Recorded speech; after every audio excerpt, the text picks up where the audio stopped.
present sesuatu gitu ya. Ya. Ngomong dengan banyak orang. Wah, itu udah berasa kayak nightmare. Oh gitu.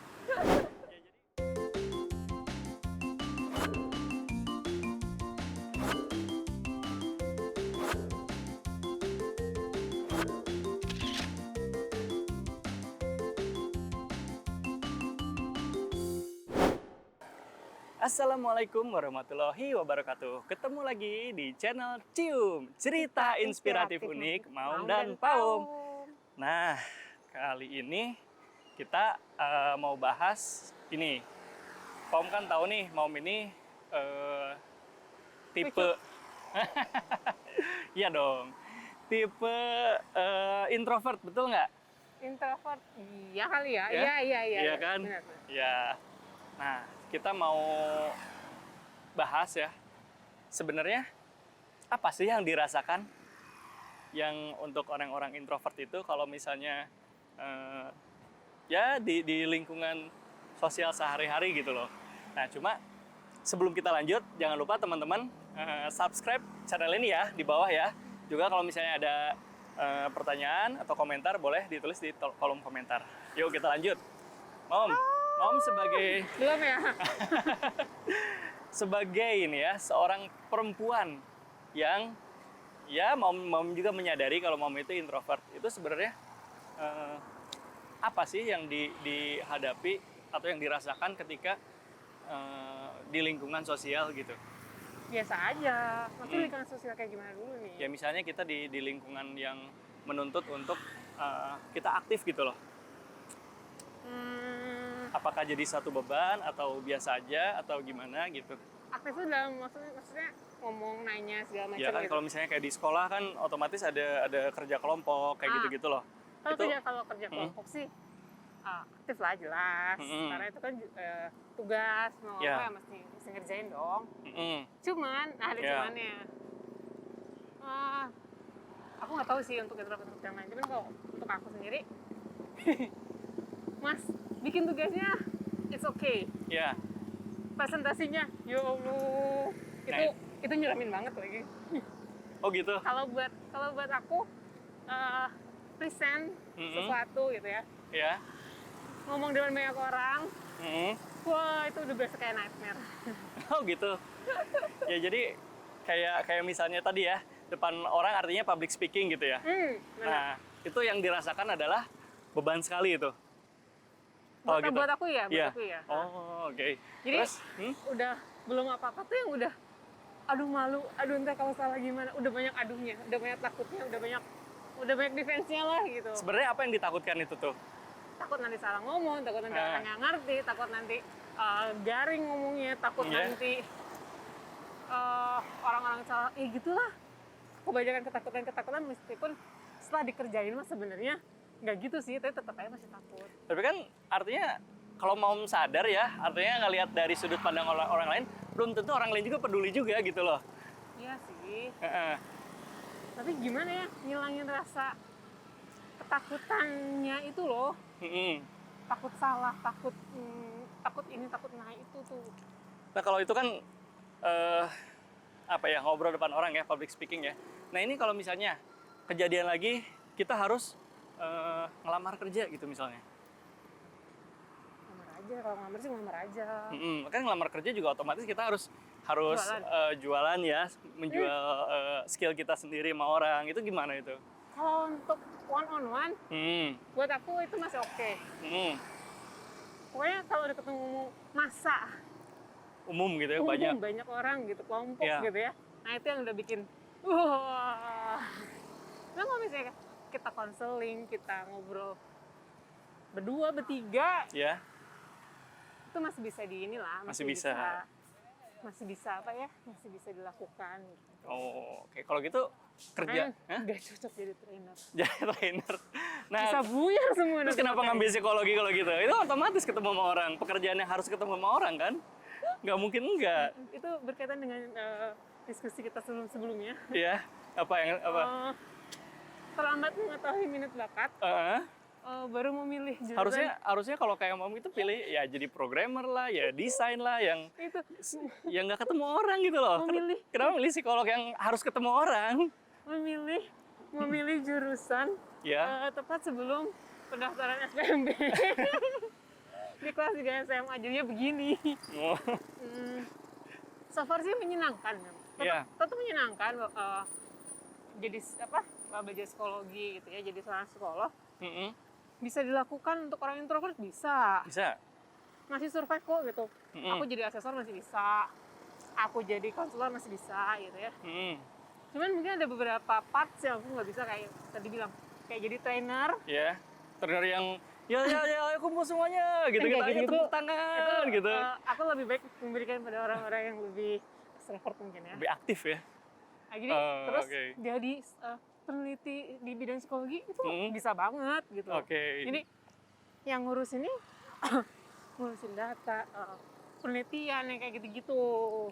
Jadi bukan berarti introvert nggak boleh kerja di psikologi, enggak banget. Bisa-bisa aja ya. Masih bisa aja. Cuman itu kan preferensi balik lagi. Nah kalau gitu ini deh, gue mau tanya, kerjaan apa yang cocok dan yang kurang cocok gitu?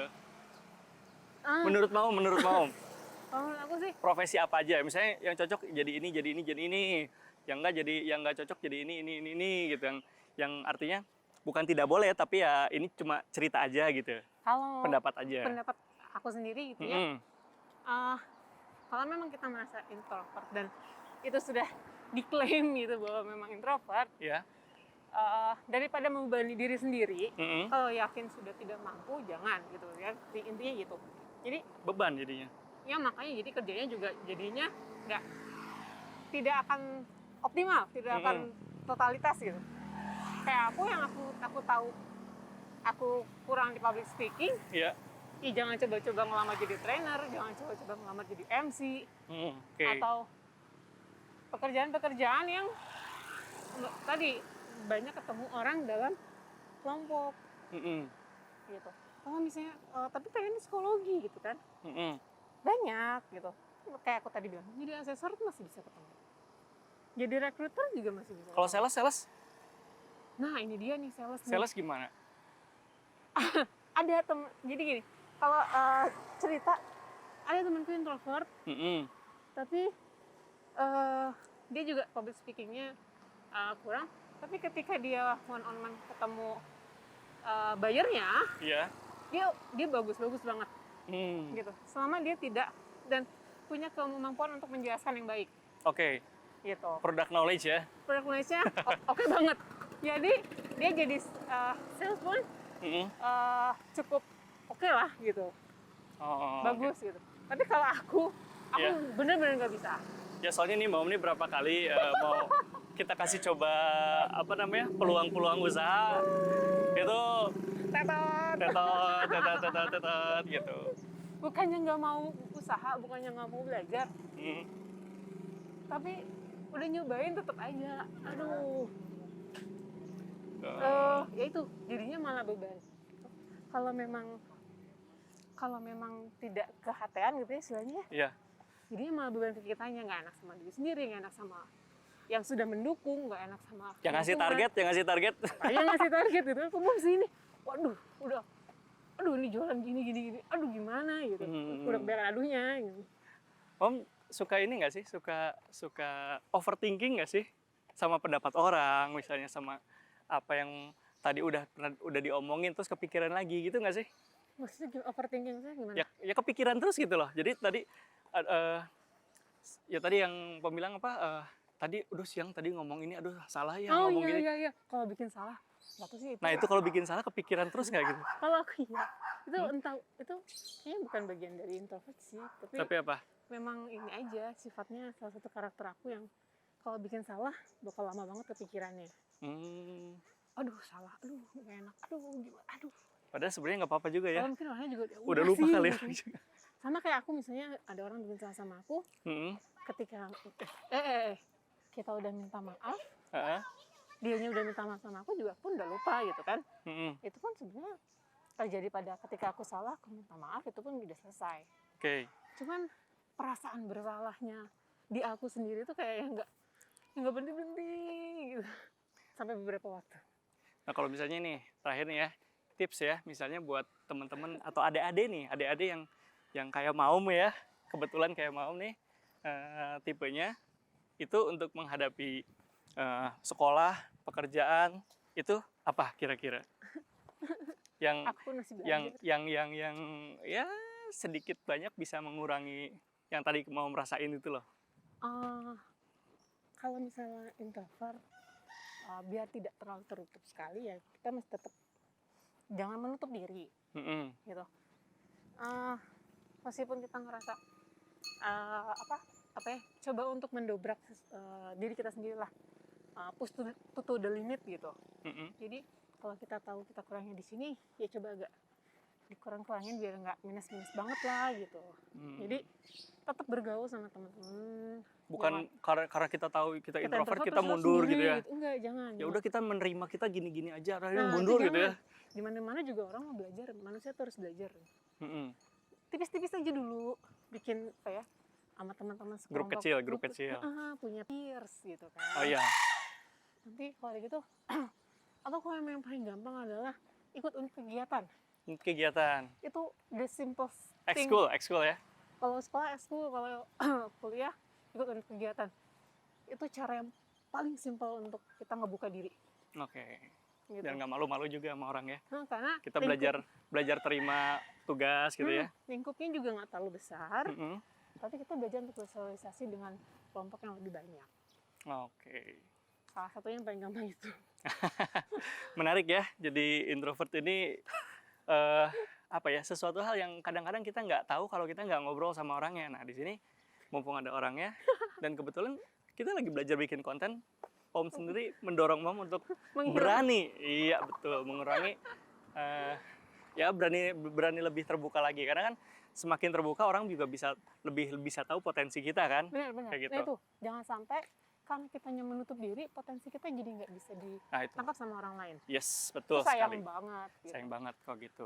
Ya mudah-mudahan obrolan sore hari ini bisa memberikan insight buat teman-teman di sana bagaimana cara menghadapinya ya. Jadi kalau nanti ada pertanyaan boleh tulis di kolom komentar di bawah ini. Jangan lupa share, like, dan subscribe channel ini untuk dukung kami berkarya.